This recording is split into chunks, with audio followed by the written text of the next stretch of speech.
Everyone was buying. You could feel it, not just in the charts, not just in the headlines, but in the way people talked. The excitement, the urgency, the quiet fear of missing out. It wasn't logical, it wasn't measured, it was contagious, and somewhere in that noise, you told yourself maybe I should too. At first it felt like a smart decision after all. How could so many people be wrong? We often believe markets move because of information, news, technology, innovation, but that's only part of the story. The deeper force is human behavior, because markets are not just numbers, they are reflections of emotion. Fear spreads, greed spreads faster, and when enough people start moving in the same direction, it creates something powerful, a crowd. And the crowd feels safe. That's the illusion, because when everyone agrees, no one is thinking.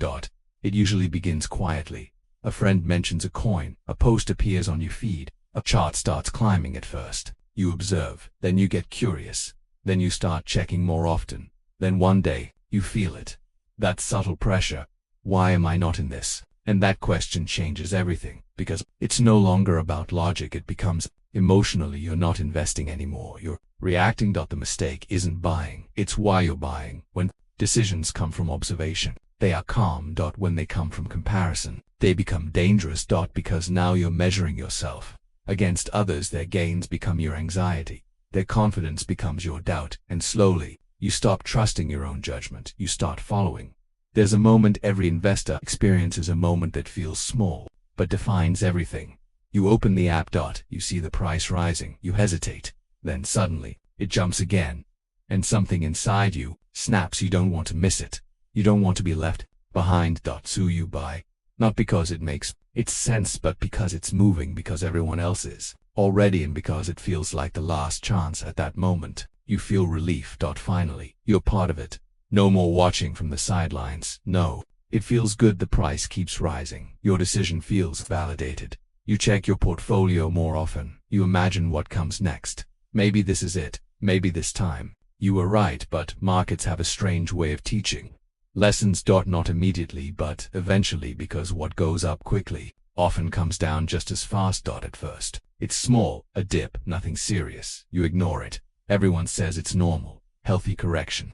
So you hold, because selling now would feel like weakness, and besides, everyone else is still confident. Then it drops again, a little more this time. You feel it, that quiet discomfort, but you stay because you remember the highs. Because you believe it will come back. Because selling now would make it real. This is where psychology takes over. You're no longer thinking about the market, you're thinking about your decision. You don't want to be wrong, so you wait, and waiting turns into hoping. And hoping turns into denial. The crowd starts to change. The excitement fades. The posts become quieter. The confidence disappears. But by the time you notice, it's already too late. Because the same force that pushed prices up is now pulling them down, but faster, more aggressively, because fear spreads quicker than greed, and suddenly, everyone is selling. The same people who said this is just the beginning are now saying get out while you can. And once again, the crowd moves together, but this time, in the opposite direction. This is the moment of realization. About the market, but about yourself. You didn't buy because it was undervalued. You didn't buy because you believed in it. You bought because others did, and now you're paying the price. This is what the market teaches. Not through words, but through experience. It shows you your own behavior, your impatience, your fear. Your need to belong.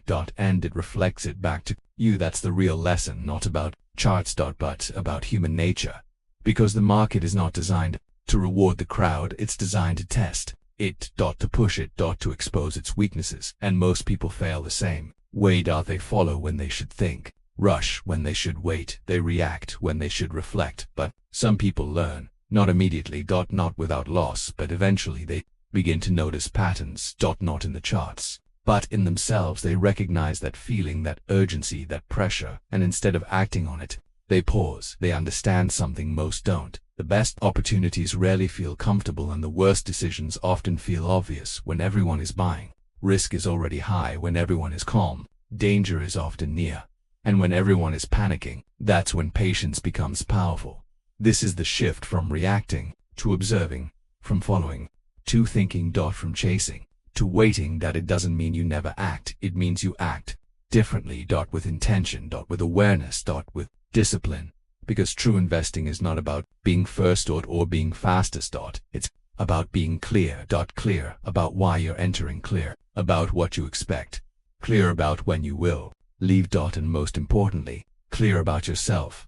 The market doesn't care about your hopes. Doesn't reward effort. It doesn't punish mistakes out of cruelty. It simply reflects behavior over and over again. Until you learn. Or until you quit. There's a kind of silence that comes after loss. Not just financial loss, but emotional, a moment where everything slows down. Where the noise fades. Where you finally see things clearly. That moment is where growth begins, because now you're no longer chasing, you're questioning, you're no longer reacting, you're understanding, and slowly your approach changes. Not dramatically, but deeply. You start to value patience. You begin to respect uncertainty. You accept that not every opportunity is yours, and that missing out is sometimes the smartest move. Because in the end, the biggest risk isn't missing a trade, it's losing control of your decisions. That's letting the crowd think for you. It's confusing movement with opportunity. Everyone was buying, so you did too, and maybe that experience cost you something. Money. Confidence. Peace of mind. But it also gave you something. Awareness. And if you choose to learn from it, that awareness becomes your edge, not over the market, but over yourself. Because the next time it happens, and it will, you'll recognize the feeling, that pressure, that urgency, that voice saying, everyone is in, why aren't you? And maybe, this time, you'll do something different. You'll pause, you'll think, you'll wait. And in that moment, you'll no longer be part of the crowd. You'll be someone who understands it. That is the real profit, not the trade, but the lesson. If this story felt familiar, it's because it is. Not just yours, but almost everyone's. And that's what makes the market so powerful. It doesn't just move money, it reveals behavior. So the next time you feel the urge to follow, ask yourself one question: am I thinking or reacting? Because the answer to that question will shape everything that comes next. And if you want to understand the market, start by understanding yourself, because in the end, crypto is not just about coins, it's about karma.